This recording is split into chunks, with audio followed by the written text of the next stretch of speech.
বিষাদময় এক সময়ে যখন ইউরোপের ভাগ্য হাতের তালুর মধ্যে ছিল, তখন একটি নাম সমগ্র বিশ্বকে আতঙ্কিত করেছিল: হিটলার। ইতিহাসের পাতা থেকে তার নাম মুছে ফেলা সম্ভব নয়, কিন্তু তার এই ভয়ঙ্কর শাসনের অন্তরালে লুকিয়েছিল এমন কিছু প্রযুক্তি যা মানব ইতিহাসের গতিপথ পাল্টে দিতে পারত। আজ আমরা জানব কিভাবে নাৎসিরা একের পর এক ওয়ান্ডার ওয়েপন তৈরি করেছিল এবং কিভাবে তা তাদের অন্ধকার পরিকল্পনার অংশ হয়ে উঠেছিল। একদিকে যুদ্ধের তীব্রতা, অন্যদিকে প্রযুক্তির অগ্রগতি, এগুলির সবই ছিল একটি ভয়ঙ্কর গল্পের উপাদান। 1930-এর দশকে যখন হিটলারের ক্ষমতা বৃদ্ধি পাচ্ছিল, তখন নাৎসিরা বিভিন্ন গোপন প্রকল্পে লিপ্ত হয়। তাদের লক্ষ্য ছিল এমন অস্ত্র তৈরি করা যা যুদ্ধের পরিস্থিতি পাল্টে দিতে পারবে।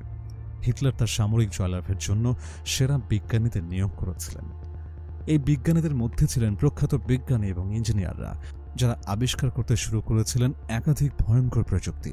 কিন্তু এই সমস্ত গবেষণা ছিল মানবতার জন্য এক ভয়ঙ্কর প্রতিক্রিয়া। দ্বিতীয় বিশ্বযুদ্ধ চলাকালীন অগণিত মানুষ এই গবেষণার শিকার হয়েছিল, বিশেষত যারা বন্দী ছিল। প্রথমে আসে V2 রকেট, যা ছিল বিশ্বের প্রথম ব্যালাস্টিক মিসাইল। বিজ্ঞানী ভার্নার ভন ব্রাউন এই প্রকল্পের প্রধান ছিলেন। V2 রকেট তৈরি করে নাৎসিরা প্রথমবারের মতো আকাশের উপর থেকে শত্রুর উপর হামলা চালানোর ক্ষমতা অর্জন করে। এই রকেটটি ঘণ্টায় 35,000 কিলোমিটার পর্যন্ত গতিতে উঠতে সক্ষম ছিল। এর সফল উৎক্ষেপণ জার্মানিদের হাতে শত্রুদের বিরুদ্ধে একটি নতুন হাতিয়ার তুলে দেয়। কিন্তু এটি নির্মাণ প্রক্রিয়ায় ব্যবহার করা হয়েছিল লাখ লাখ বন্দী শ্রম, যারা নির্মম শোষণের শিকার হয়েছিল।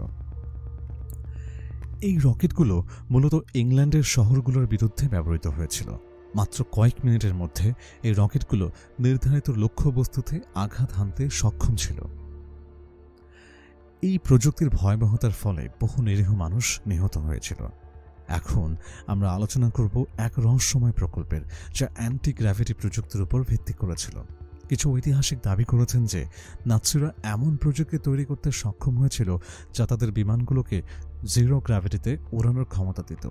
এটার অস্তিত্ব সত্যিই রহস্যজনক। অ্যান্টি গ্র্যাভিটি প্রযুক্তির ধারণা ছিল যুদ্ধের ফলাফল পাল্টে দেওয়ার একটি বিপ্লবী উপায়। এটি যুদ্ধের মাঠে শত্রুর আক্রমণ প্রতিহত করতে সক্ষম হতো। কিন্তু প্রকল্পটি আদৌ সফল হয়েছিল কিনা তা আজও রহস্য।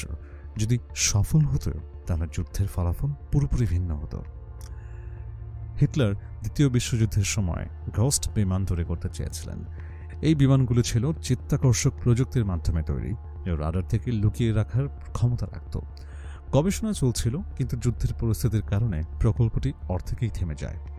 এই প্রযুক্তি এতটাই উন্নত ছিল যে এটি শত্রুদের নজর এড়িয়ে শত্রুর আক্রমণে ব্যাঘাত ঘটাতে পারত। তবে এই প্রকল্পের কোনো সত্যতা আজও অজানা।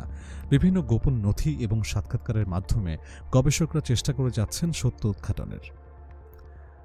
নাৎসিরা একটি বিশেষ প্যালেট আর্মার প্রযুক্তি তৈরি করতে চেষ্টা করেছিল, যা সৈন্যদের জন্য নিরাপত্তা এবং স্থিতিস্থাপকতা বৃদ্ধি করেছিল। এই প্রযুক্তিটি আধুনিক যুগের জন্য এক বিপ্লবী ধারণা ছিল। যদিও এটি সম্পূর্ণরূপে বাস্তবায়িত হয়নি, তবে এটি একটি নতুন ধরনের যুদ্ধের ধারণা উপস্থাপন করেছিল। যদি এটি সম্পূর্ণ হয়, তবে এটি সৈন্যদের জীবনের নিরাপত্তা বৃদ্ধি করতে পারে এবং যুদ্ধের ফলাফল পাল্টে দিতে পারত। কিন্তু কতটা নিরাপদ ছিল তা নিয়ে প্রশ্ন রয়েছে। যুদ্ধ শেষ হওয়ার পর অনেক গবেষণা এবং প্রযুক্তি গোপন রাখা হয়েছিল। পরবর্তীতে সিআইএ এবং কেজিবি এগুলোর অনুসন্ধান শুরু করে। কিন্তু এই প্রযুক্তির কি হয়েছে? হিটলারের সব অস্ত্র প্রকল্প সত্যিই অবলুপ্ত হয়েছে, নাকি এখনও কিছু গোপন গবেষণা চলছে? অনেক গবেষক এবং সাংবাদিক আজও এসব বিষয় নিয়ে কাজ করছেন। কিন্তু কেন এত তথ্য গোপন রাখা হলো? কি আছে সেই সমস্ত নথির মধ্যে যা সাধারণ মানুষের কাছে পৌঁছায়নি? হিটলারের সময় অনেক গোপন তথ্য এবং ডকুমেন্ট তৈরি করা হয়েছিল। এই নথিগুলোর মধ্যে এমন কিছু ছিল যা আজও গোপন রাখা হয়েছে। কি কারণ থাকতে পারে এই তথ্য গোপন করার? এ বিষয়ে অনেক মিথ এবং কাহিনী প্রচলিত রয়েছে। অনেকেই মনে করেন যে সিআইএ এবং কেজিবি এই তথ্য উদ্ধার করতে চেষ্টা করেছে। কিন্তু কি ছিল সেই তথ্য যা এত গুরুত্বপূর্ণ ছিল? একটি গবেষণায় উঠে এসেছে যে নাৎসিরা তাদের গবেষণার জন্য বিভিন্ন অধিকারহীন মানুষের উপর নির্যাতন চালিয়েছিল। মানবাধিকার লঙ্ঘনের ইতিহাস আজও আমাদের ভীত করে। আজ আমরা জানি সেই সময়ের তথ্য এবং প্রযুক্তির আসল অবস্থা কী ছিল।